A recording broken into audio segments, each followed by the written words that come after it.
The power outage mistake most people discover too late. The moment your power goes out is not the emergency. What happens 4 hours later is, most people think a blackout is simple. The lights go off, you grab a flashlight, you wait, and then the power comes back on. That's the story almost everyone has lived through.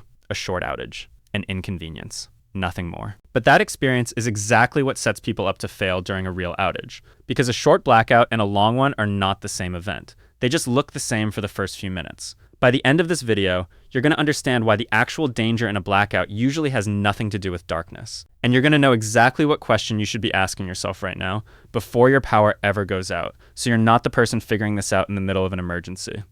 Let's start with why this mistake is so easy to make. Most Americans have only ever experienced short outages. A storm rolls through, the power flickers, and it's back within an hour, maybe two. That builds a mental picture in your head.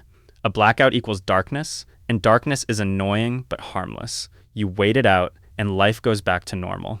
The problem is that this picture is incomplete. It only describes what a short outage feels like. It says nothing about what happens when the power stays off for 6 hours, 12 hours, or longer. And the truth is, the things that actually cause problems during a blackout don't show up right away. They build slowly, which means the people who get hurt by an outage almost never get hurt in the first 10 minutes. They get hurt hours later, once the consequences they didn't plan for start stacking up. So here's the real question this video is built around. What actually depends on electricity in your home? Not what you assume depends on it. What actually does? Let's walk through it, because the list is longer than most people think. Start with the obvious one, your refrigerator. This is where the clock starts ticking the second the power goes out, and most people have no idea how fast that clock moves. According to food safety guidance from the FDA, an unopened refrigerator generally keeps food safely cold for about 4 hours after the power goes out. 4 hours. Not 4 days. Not overnight. 4 hours. And that's only if you keep the door closed the entire time. Here's the part that surprises people. You can't just look at the food or smell it to know if it's still safe. Food that's been sitting at unsafe temperatures can look and smell completely normal while still being dangerous to eat. So the 4-hour mark isn't a suggestion. It's the actual line between food that's fine and food that could make you sick. Now, your freezer buys you more time, but even that has limits. A full freezer can generally hold its temperature for around 48 hours if the door stays shut. A freezer that's only half full is closer to 24 hours. That's a big difference, and it means the amount of food you keep on hand actually changes how much time you have before you're facing real losses. So within the first few hours of a blackout, before you've even had time to think about anything else, you're already on a countdown you probably didn't know existed. Next, think about your phone. In a short outage, this barely matters. Your battery's probably fine. But in a longer outage, your phone becomes one of the most important tools you have, and it's also one of the first things to fail. No signal means no way to check for updates, no way to call for help if something goes wrong, and no way to reach anyone else in your family if you're not together when the power goes out.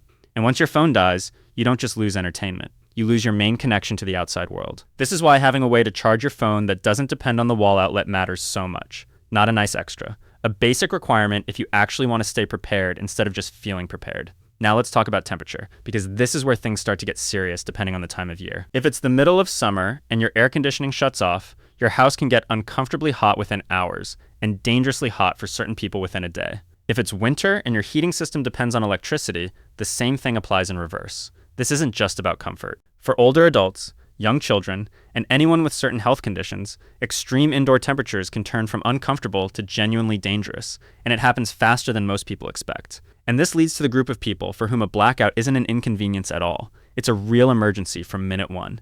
People who depend on electric medical equipment. Things like oxygen concentrators, certain nebulizers, or other devices that need a constant power source to function. For someone in this situation, losing power isn't about spoiled food or a warm house. It's about a piece of equipment keeping them alive, suddenly having no power source. If this applies to you or someone in your home, a power outage plan isn't optional. It's something that needs to be worked out ahead of time, not figured out in the moment. So by now, you're probably thinking, okay, this is why people buy generators. And that's true. A lot of people do. But here's where the story takes a turn that most people don't expect. Owning a generator does not automatically mean you're prepared. In fact, a generator that's used the wrong way can turn a bad situation into something far worse. Here's why. Portable generators run on gasoline, and burning gasoline produces carbon monoxide. That's a gas you cannot see and cannot smell, and it can build up to dangerous, even fatal levels extremely fast in an enclosed space. This is why health guidance is absolutely clear on one point. Gasoline generators should never be run inside a house, a garage, a basement, or any enclosed space, even with the windows open. They need to run outside, and specifically far away from windows, doors, and vents, so the exhaust can't drift back inside. And this isn't a rare or hypothetical risk. Consumer safety data shows that on average, close to 100 people die every year in the United States from carbon monoxide poisoning linked to portable generators. Think about that for a second. Not from the blackout itself, from the backup plan that was supposed to solve the blackout. This is what I mean when I say the real mistake isn't about darkness. Someone who buys a generator, feels prepared, and then runs it in their garage during a storm to stay dry has actually created a more dangerous situation than the person who just sat in the dark with a flashlight. The equipment isn't the problem. How it's used is the problem. And that's a detail a lot of people skip right past because they're focused on just getting power back, not on doing it safely. Even beyond the safety issue, there's another layer to this. A generator that isn't sized correctly for what you actually need won't help you the way you think it will. Some generators can barely keep your phone charged and a few lights on. Others can run major appliances. But there's no single generator size that works for every home, because every home's needs are different. If you don't know what you actually need to power, you can't know what size backup power actually solves your problem. Which brings us to something almost nobody thinks about during a blackout: water. Most people assume water and electricity are two completely separate systems. Turn off the power, and the water still runs because it's just, well, water. But that's not entirely accurate. Drinking water and wastewater systems rely on electricity too, specifically to run the pumps and treatment equipment that keep water moving and safe. During a severe or extended power outage, some water utilities can experience real problems, including pressure loss, which in certain situations can even allow contamination into the water supply. Wastewater systems can face similar issues, with pump failures contributing to backups. Now, I want to be clear here, because this is where a lot of content online goes too far. This does not mean your water shuts off the instant the power does. Most water utilities have backup generators and resilience plans specifically because they know this risk exists. Whether your water is affected during an outage depends on your specific utility, how severe the outage is, and how long it lasts. But the point stands. Water is not as separate from the electrical grid as most people assume. It's another hidden dependency, quietly sitting on the list nobody thinks to check. So let's step back and look at the full picture, because now you can see it clearly. A blackout doesn't just turn off your lights. It turns off, or threatens to turn off, refrigeration, phone communication, temperature control, medical equipment for those who need it, and in some cases, water infrastructure too. None of these fail on the same timeline. Some become issues within hours. Others take much longer, if they become issues at all. But all of them are connected to the same source. The wall outlet you never think about until it stops working.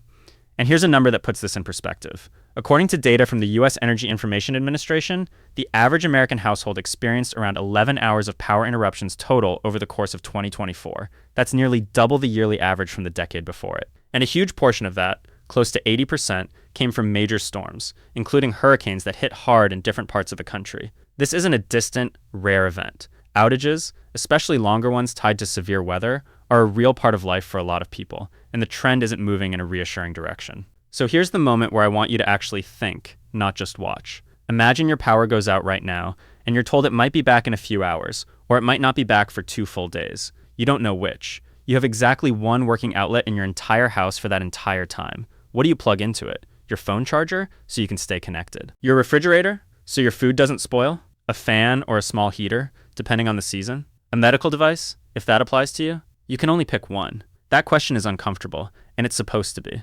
Because most people have never actually sat down and ranked what matters most in their own home. They've bought supplies. Maybe a flashlight, maybe some bottled water, maybe even a generator sitting in the garage. But they've never actually worked out the order of what needs power the most and what they'd be willing to lose first. And that's the real mistake this video is about. Not forgetting to buy a flashlight, not forgetting extra batteries. The mistake is preparing for the loss of electricity itself, instead of preparing for everything that quietly depends on it. Buying supplies feels like preparation. It gives you a sense of control, a feeling that you've checked the box. But real preparation isn't about what's sitting in your closet. It's about knowing exactly what breaks in your specific home when the power goes out, in what order, and what you're actually going to do about each one, before you're standing in the dark trying to figure it out for the first time. The people who get caught off guard aren't the ones who own nothing. They're the ones who own things, but never ask the right question. What in my home actually depends on electricity, and what happens to each of those things once it's gone? That's the mistake most people discover too late, not when the lights go out, but hours later, when they realize the backup plan they had only solved the first problem, and never touched the rest. If this made you think differently about what's actually plugged into your walls, subscribe, because there's a lot more we haven't covered yet.